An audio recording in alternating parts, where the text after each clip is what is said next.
Welcome to Kings of Kimuras, your one-stop podcast for everything from mats to the stars. Join us as we dive into the heart of Brazilian Jiu-Jitsu, explore the thrills of MMA, and groove to the beats of music. But that's not all. We're also venturing into the unknown, discussing aliens and the mysteries of the cosmos. And of course, we'll be shooting the breeze, sharing stories, and laughs along the way. Get ready for a wild ride from a universe of topics. Strap in and prepare to explore the world of BJJ, MMA, music, aliens, and more. Let's roll.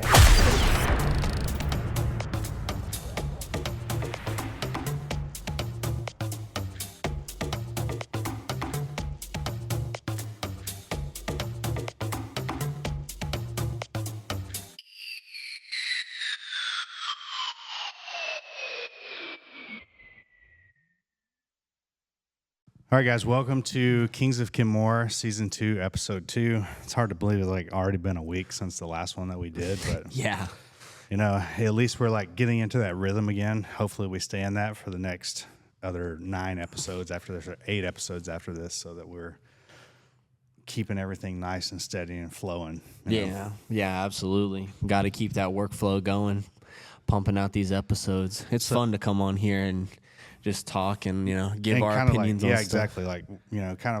Go back over the week, This weekend is, or I guess this last week and leading into today, are the Gi Worlds.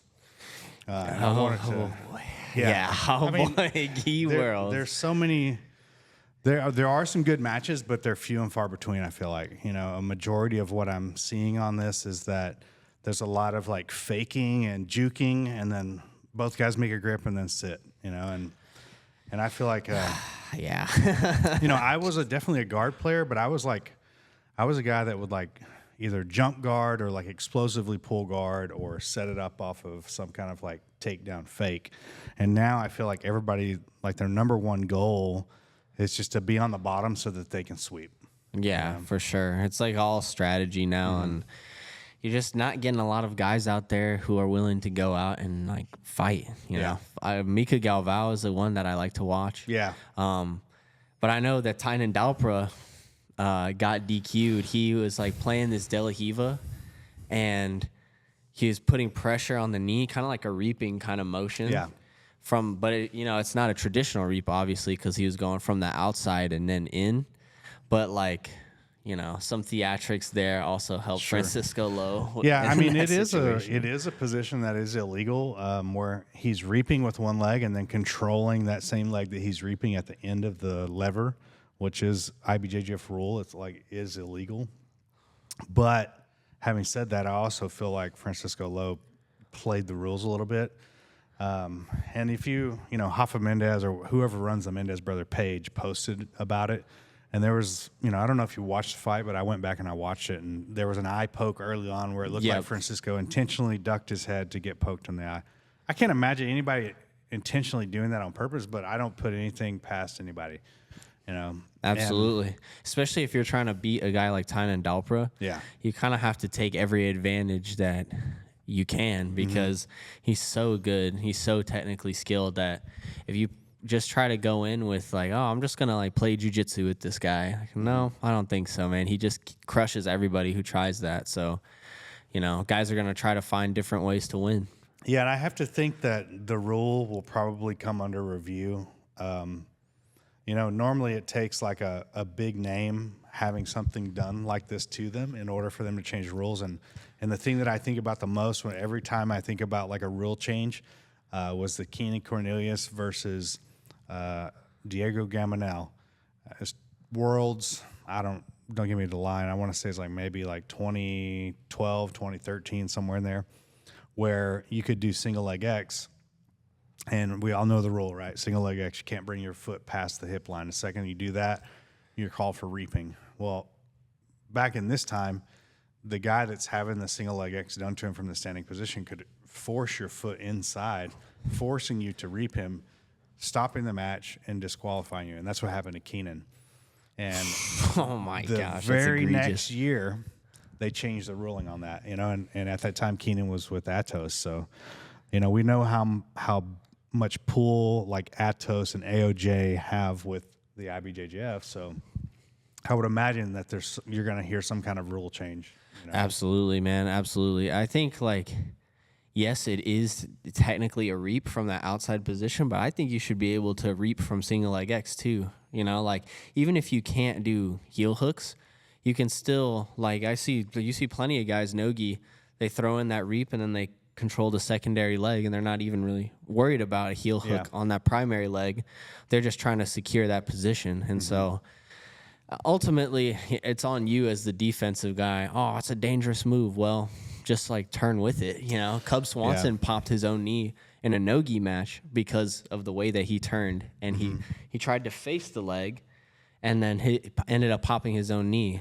So it's not in my opinion, there is more grip with the gi, but I think it should go for both. You should be able to reap in both. Yeah, I feel like that a lot of times the reason you see the injury is one, either guys are trying to resist that because they know the rule. If the guy reaps them, they're disqualified. Yeah, they do one of these, yeah. Come on, but he's reaping. Secondly, it's it's kind of a fault, I feel like, of whoever is running their training of, hey, man, you got to protect yourself at all times. I know for us, we allow reaps, and we allow heel hooks, but how often do you see guys get injured in our training with heel hooks or reaps? I don't think I've ever seen. I don't think. Yeah, in the time that I've been training at Corvo, the only times I've seen guys get hurt is because they did it to themselves. They were in a position and they turned the wrong way real fast and they ended up hurting themselves. But even we tell our guys too, if you're the offensive player and you have somebody in this position and you feel like they're going to turn the wrong way, just let it go and be like, hey, dude, don't do that again. You're going to. Yeah, both people have an obligation there, right? If you're the one applying the lock or the hold, you have to make sure that your partner understands where they're at, and sometimes these guys don't know, and I feel like even higher belts, we have guys come in sometimes from other gyms, and we had a visitor this last weekend. The guy told me they don't train any heel hooks because they're worried about getting injured and then being out for an extended period of time. I go, well, why don't you just tap? It's well, we don't really know what is a tap and what isn't. I'm like, if a guy gets your heel, if he has a hold on it, you probably should either hand fight or tap, and in fact, do both really, hand fight and then tap by saying tap instead of letting go and tapping with your hand. Yeah, of course. And man, it's just so crazy to me that there's gyms out there that don't try to educate their guys on it. I think it's just because it's had such a negative stigma for so long. But I mean, if there's going to be any rule change when it comes to reaping, it's going to be because a guy like Tynan got disqualified for quote unquote reaping. It's not even a traditional reap, but it's putting pressure from the outside in on the knee and also controlling the bottom of the lever. So it's still considered reaping. And that's reaping. an AOJ move. I've seen Cole do that position as well. I've seen Hoffa do that position. So, the only option you have as the defender there is to let your knee get popped or expose your back for the berimbolo. And that's most people will go that route because they don't want their knee blown out, right? But in this scenario, I think he anticipated that and went ahead and, allowed some tweak on the knee. I don't think it was that bad because afterwards he got up and he kind of walked away. Yeah, if it's bad, you're not exactly walking away without a little limp there. Yeah, it kind of, how heated the Mendez brothers were reminded me of your match that you had at Nogi Worlds. Oh, yeah, for sure. It wasn't against a Mendez guy, but he was being coached by Hoffa, and he did everything that he could to slow the pace of the match down. I went back and I rewatched it today because I'm like, man, I really want to see is this the pot calling the kettle black? And I think it was a case of that because the guy faked an eye poke, and then later on in the match he faked a knee injury when you were taking his back. And I've never seen somebody get their knee hurt from somebody else taking their back. Right. It's how does your knee just magically hurts now, And then he went and did the absolute, right, after that? Yeah. And in the match too, he actually did poke me in the eye. I was trying to work from bottom, and he actually got me. and I kind of squinted, and the ref tried to stop the match, and I was like, nope, get Yeah. out of the way. Like, Yeah, I think sometimes guys do stuff like that to think they're going to slow you down or get in your head. And, you know, when it doesn't affect you that way, it's almost like you see their energy meters kind of fade, you know? Right. And that was another thing that I was going to say in that match of, like, when you're on the bottom, he was trying to, like, shove you in the face as hard as he could to get a reaction. You know? all good, bro. Yeah. I grew up with a Hispanic mom, dude. Come on. I think you have to stay calm in those situations too. You know, you cannot let your emotions get the best of you in matches because that's when you make mistakes. You know? Yeah, that's when you make some like catastrophic mistakes Yeah. there. You know, you can get fired up for a match. You can get, you know, excited, but you want to limit the emotions that you bring into the match. It's very like matter of fact for me when I compete. I'm going out there, I'm going to try and work my game, and I know people are going to try to do different things to try to get me off of it. You know, they're going to be pushing on the head hard, especially in the finals of worlds, brown belt. You know, these guys are going to be physical. Yeah. So you can't go out there and just expect everybody to just play the game along with you, you know, and like get lullabied into your positions. So Yeah. I expected that. I was like, and at ADCC, they can, I don't think that it's IBJJF legal, but they can do that one-handed choke, like the C grip on the throat, you know, and like some people don't train for that. And when it starts happening to them, it's not like it's getting them tired, but it's getting them pissed off. You know, they're like, man, this guy's framing in my throat, like almost putting choking pressure. I need to move from here. And then they'll be more willing to make mistakes because they're going to be angry, going in there with anger. Yeah, and you know, like you said, if you don't train for something like that, it kind of throw you off your game. You know, if you're not training wrestling with guys that are like throwing hard collar ties, sometimes that like throws guys off too, especially these guys that pull guard a lot. You know? Yeah, I love seeing those matches where a guy will slap on a hard collar tie and then the other guy will like club him back. Because like in jiu-jitsu, the guys will just like stand straight up, you know. In wrestling, when you see that, it's like, all right, these guys really like know what they're clubbing hard for a purpose. Like, yeah, they're trying to get in the other guy's head to a certain degree, but they're also trying to get them to step forward and get them to overextend. With jiu-jitsu guys, it's like they're just trying to hit you. Yeah. Like hit you with like a bad punch almost. So it's like, And a lot of times they're like hitting that collar tie off of their lead leg too, right? So it's like they don't even realize that they're not in a position to defend a takedown. yeah, exactly. And that's why like good wrestlers can take advantage of that. And then like I know we have some wrestlers who come in and train at Corvo on the open mats on the weekend. And one thing I've noticed is I know they have a very vast array of like takedowns they like, but they only use a select few because not every takedown in wrestling is going to work that well. You know, like a fireman's carry could easily get you put in a crucifix if you don't set it up correctly and get that push-pull going. Same thing with like low shots. You know, if you shoot a low single, you're down on the mat, you know, you're kind of in like a turtle position. Yes, you have the leg, but you could get put in a reverse triangle. Lots of different things can happen. Yeah. So it's like limiting those takedown options because of the submission threat, and wrestlers just aren't used to that usually. So let's talk about that CJI. I know we like covered it a little bit last week. It's just getting crazier and crazier each week. I feel Since then, there's been like more people added to the roster. I know that Miragali was calling out Mason Fowler and Roberto, and then both of those guys end up in the CJI, you know? yeah, exactly. I feel like we're not going to see any people from New Wave or Henzo Gracie of any kind in that event. I agree. I just couldn't see. I mean, who would they even try to grab? Badoni? Like, I don't see Badoni going in and doing that. I think it's probably like one of those things that's forbidden, you know? Yeah, like you're not competing in this event. Because I know Mo has like done a lot for those guys. And I'm kind of, you know, the more people that I see pulled away from ADCC, I'm more bummed out, honestly, because I wanted to see this be like the biggest event ever. And I completely understand the reasoning behind it of, you know, people needing to make more money. And I agree with that, man. You know, like some of these events, like Fight to Win for sure, you know, like you make $100 if you sold tickets. You know, you used to get paid to win. And then you got like things like Submission Hunter Pro where you don't get paid unless you submit the guy. You know how hard that is at like black belt to tap a guy sometimes. Yeah, for sure. Absolutely. I feel like a lot of these organizations are not about helping the athletes. They're about promoting their own business and making money from jiu-jitsu.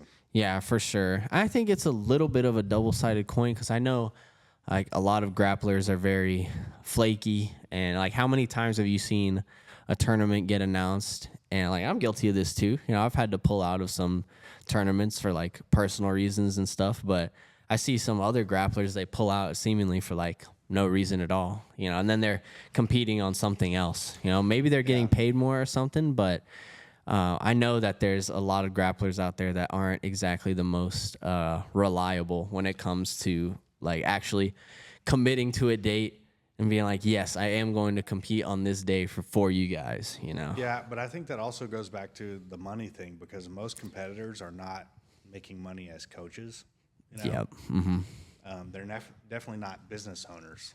So not everybody is in that same scenario where they're like making money off of jiu-jitsu other than competing, and then, making $300 a year, $500 a year is like very hard to sustain any kind of lifestyle. Yeah, absolutely. Like Fight Pass, they're getting paid anywhere from like $10,000 to, six figures for competing in one match. Like that really seems like it's, it's only sustainable because the UFC is involved. Yeah. And I hope that it continues that route too, because the more times that they have grappling events, the more that they promote it, the better chance it is that it increases the revenue for everybody involved. Yeah, absolutely. And like with the Fight Pass grappling, I know they have a lot of UFC fighters on there, and I gotta think it's because a lot of these guys from their actual UFC fights aren't even making that much after taxes, after paying their coaches, after everything is all said and done. They're not walking away with much, and so they don't have to do it, but it's a good way to make some good extra money taking these grappling matches. Something that Craig was saying on the Joe Rogan podcast recently is that he likes to take those Fight Pass fights against UFC fighters because he knows that they're drug tested. Yeah. And like he's able to do like all kinds of steroids and peptides, leading up to the event. And these guys are still in the USADA testing pool. So, I think he kind of saw that a little bit with that Ethan Krelliston against Jordan Levitt. Yeah. Jordan is a UFC guy, and like he's not like a physical specimen, but then you look at Ethan and like clearly on some gear preparing for ADCC, right? Yeah, so absolutely. He was able to kind of like body him even though he was a smaller guy. Yeah, for sure. Jordan's definitely, I would say, I'd be very surprised if that guy was on gear, He did look a bit like heavier than Ethan. Like he looked a bit bigger size-wise, but in terms of like lean muscle, yeah, Ethan was just like, he's always been a specimen. He's always been so super lean, but especially in the past few years, he's definitely added some size along with that. And, Ever Titan does sponsor Craig Jones, so he's probably in there with him too. Yeah, I feel like that's I didn't even consider that as like being such a huge advantage, like in jiu-jitsu, like almost everybody is on something. If you fight a guy, like he's either currently on something or has taken something. And then when you go to an event like that where like clearly one guy has to be tested and the other one is not, Yeah, for sure. And I know like there's definitely some guys in the UFC that have figured out workarounds or like, but with the random testing, it's difficult to do that, But USADA was really lenient with a lot of the fighters. There was like a 4-strike rule. I remember it's like so let's say you scheduled a drug test at your gym, and then you just kind of conveniently are not there, or you say you're out of town, blah blah blah. Well, that's a strike, and you get like 3 of them, and then on the 4th one, if you miss, then you get suspended. But it's like, dude, how many times are some of these guys getting tested? I know Yuri Prohaska gets tested like all the time, but there's other guys like Paulo Costa, or like think of some other guys who look absolutely jacked that don't get tested that much. So it's like, what? We're not getting even tested all at the same rate. Some people get tested more than others. Yeah, I know we had some of those people training with us at one point that were in the UFC, and there was a couple of times where it was like the same old couple, like in their 60s. I don't know if they were retired or what, but they were like doing the testing for all USADA athletes in DFW. Oh my gosh. And they would just like show up, and I'm like, "What's up? What are you here for?" And oh, we're here to test these people. I'm like, I don't know if they're coming in today. And like, well, they told us they were going to be here. I'm like, I mean, yeah, they say they have a schedule, but then like, I wonder if people are like, they know that they're going to be tested, so they're like, I just won't show up. Kind of like a John Jones thing where they're like hiding under the cage, you know? Right, for sure. I know they hunted down Cyborg, though. He tried to leave after, what was it, Nogi Worlds? Yeah. A couple years ago, and they were like, nope, we're tracking you down. So they must have, been really pissed off at him or something. I mean, I feel like you get close enough to that guy, you just like wave the test in the air, and it's gonna go positive it's for gonna everything, like set on fire or something. Yeah. I mean, I think that testing in the sport is one of those things that it's. I don't really care for it one way or the other. I mean, I'm Masters, so like everybody at Masters does something. Yeah. But I don't know what the right choice is. Sure, I don't want to see people like wrecking their system by doing steroids too young, but at the same time, like combat sports really tears your body down. All sports tear your body down, but like combat sports in particular because of how hard the training is. There's not really any other sport where you're like, every single day rolling super hard and, tearing your body apart and then having to also do strength and conditioning. I think of like NFL athletes and, when I watch some of those training camps, they're not training that hard. Right. Yeah, for sure. And I definitely know that a lot of those guys are on steroids. Oh yeah. It's like a smell test, so. Yeah. Yeah.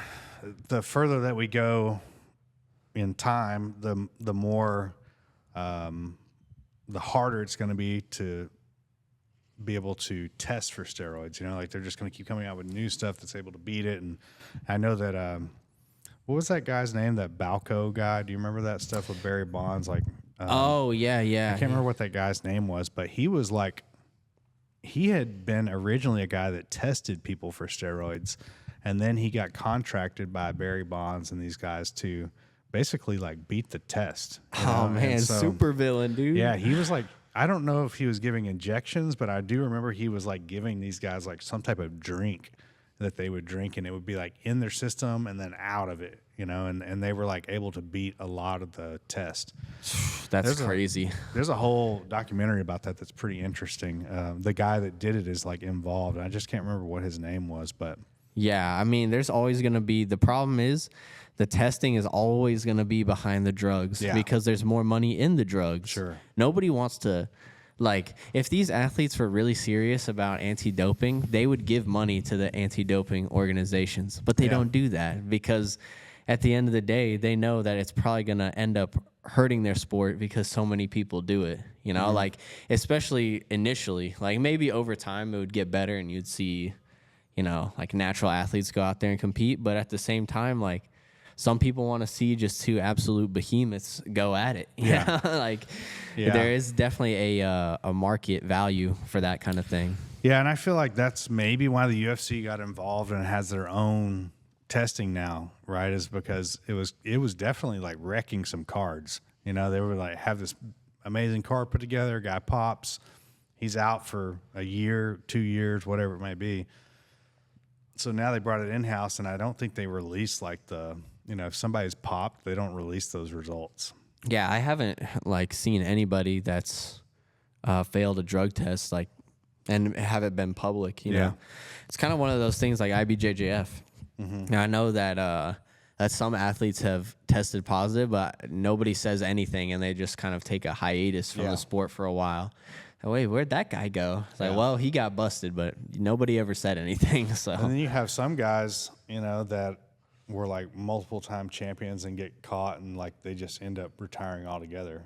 Yeah, and we were like talking about who I'm talking about. We were talking about that guy's team earlier in the episode. So yeah, like he was a world beater, and then the guy like disappeared from the competition scene forever. Yeah, yeah, that's very true. It happens. Well, let's go ahead and take a quick break, and when we come back, we've got some more details about your event that you're going to over in England. Oh, yeah. All right, guys, we're back. So I wanted to give like a little update about your event that's going on in England. We are doing like a pre-sale rash guard and shorts order that will hopefully have out soon for everybody to buy. It's based off of the Apollo Creed shorts from Rocky. They look awesome, man. Yeah. Shout out to Eager Ones and Edgar for putting that together, man. It looks awesome. I can't wait to rock it out And there. he is our sponsor for this podcast too. You know, make sure you guys contact him if you need to make some custom rash guards or shorts for your gym. This guy's quick. He gets stuff back sometimes in like as short a time as a week. So that's like really unheard of. You know, most of the time these guys take like a month in order to get that custom gear done. But he's great. He's one of our students, you know, trains hard, works hard, and I'm happy to support his business, and he supports us as well. So Absolutely. Yeah. And like you were saying, it's based off the Apollo Creed shorts, so got the America theme. Yeah. It looks really cool, man. and a percentage of that money that is off of those sales goes to help you travel over there to England for your event. Have you gotten any more updates about like any of the teams and stuff that are involved? Not really. I was doing like a little researching on some of these guys, and it seems like a lot of them are kind of up and coming in like the UK grappling scene. So it's going to be really exciting. I'd say I'm on the come up here in America as well. Mm-hmm. So it's going to be good to go out there and mix it up with guys who are kind of on the same trajectory that I'm on, mm-hmm. and get to test my skills against them. So Yeah. I just hope I don't have to fight any of those super big guys. There's a few like super heavyweights up in there. So, But isn't it based off of like each guy fights only at their weight class? Or so the rule is you can. One guy can go multiple times, and it's the so first they're person. quintet style. Yeah, it's the first team to get 3 wins. Okay. So, you know, if I go out there and get a quick sub on one guy, on maybe like their lighter guy, you know, it'd be a good strategy. Just keep me out there since Yeah. I'm already fresh, I'm already warm.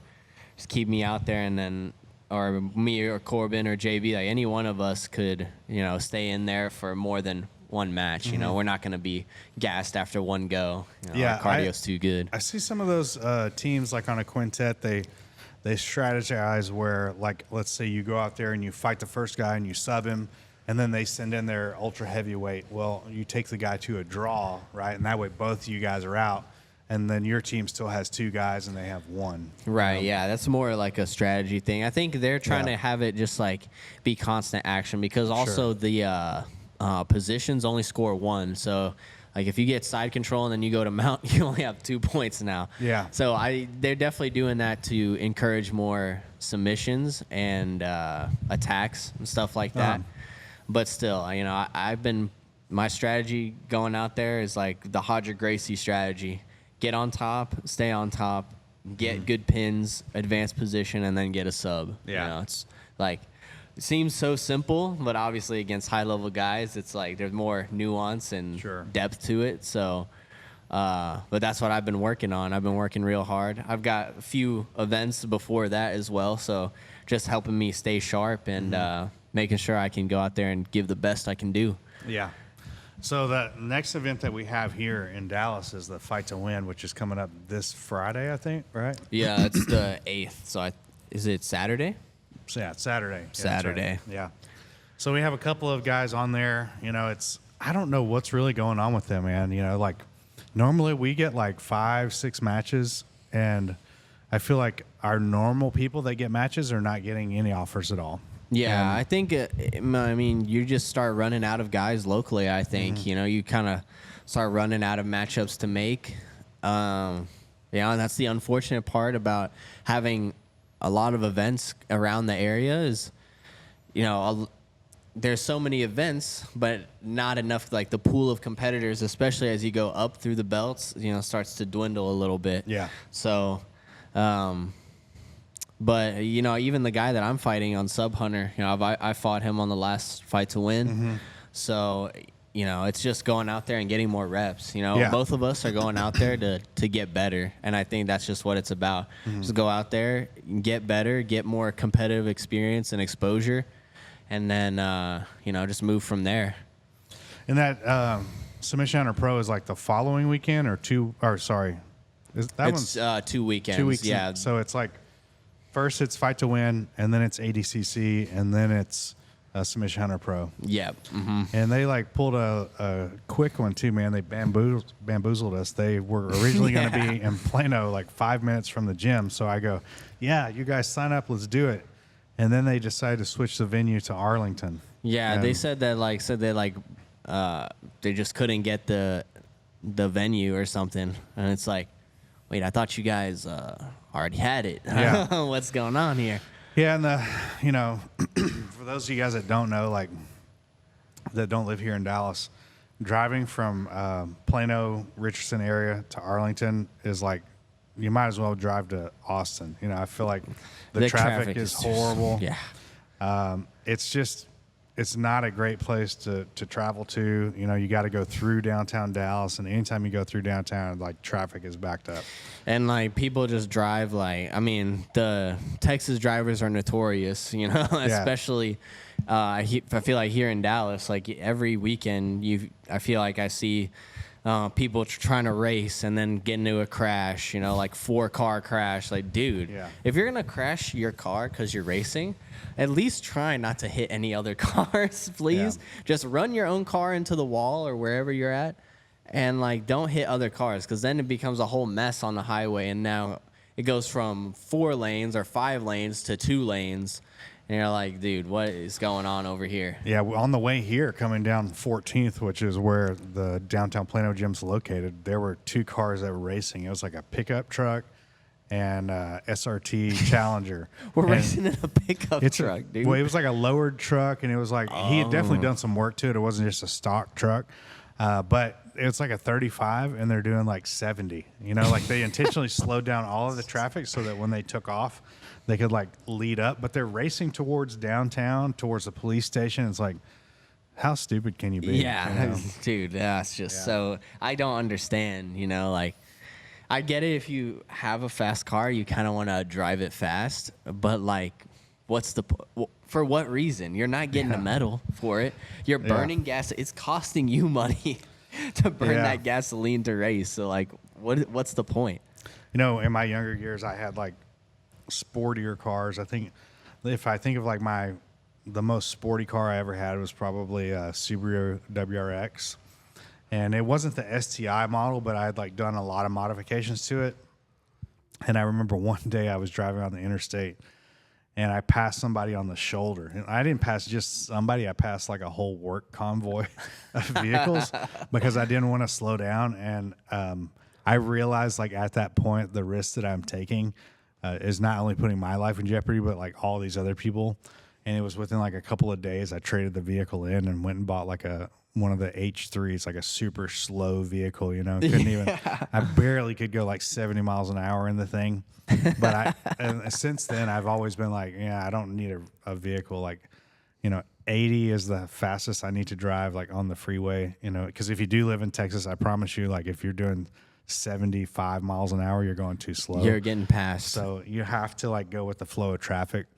But I feel like anything higher than that is like just too dangerous. So the reaction time is like way too slow. Yeah, for sure. And most people, like you said, their reaction time is like very minuscule. Yeah. They're going 110, and then they have plenty of time to react, but they're just too slow, and then they end up hitting somebody or something like that. Man, one of my favorite interactions that I ever had with a student, or not favorite, but like one of the funniest was we had this guy. He doesn't train with us anymore. He was moved here from California. And we're having this conversation after an early morning class. It's me, him, and one other person. I don't remember who it was. But he goes, man, the people here in Texas, like everybody drives horrible. And I go, really? He's like, yeah, man, in California, everybody drives like good. I'm like, I would think it's just the opposite. Yeah. And we talk for a little bit more, and then he gets in the car, and then he backs out of the parking spot. And then like the road out of the parking lot is probably, I don't know, maybe like 100 feet away. and he backs out of his parking lot and backs all the way 100 feet down into the road.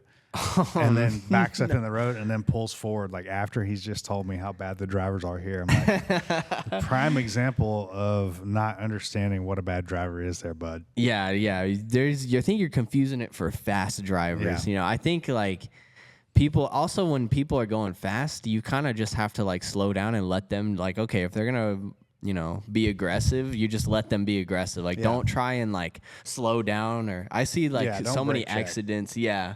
So many accidents where people are going fast and then the person just like panics, you know, and they like hit their brakes fast and then the person swerves. And it's like, bro, if you just keep going your same speed, the aggressive driver will hopefully go around you. Or if you're able to move out of the way. You know, I think the biggest thing that concerns me is that, you know, because so many people do have firearms here, that let's say you brake check somebody and that person's already in a bad mood or whatever it may be. You don't know what is going on in their world.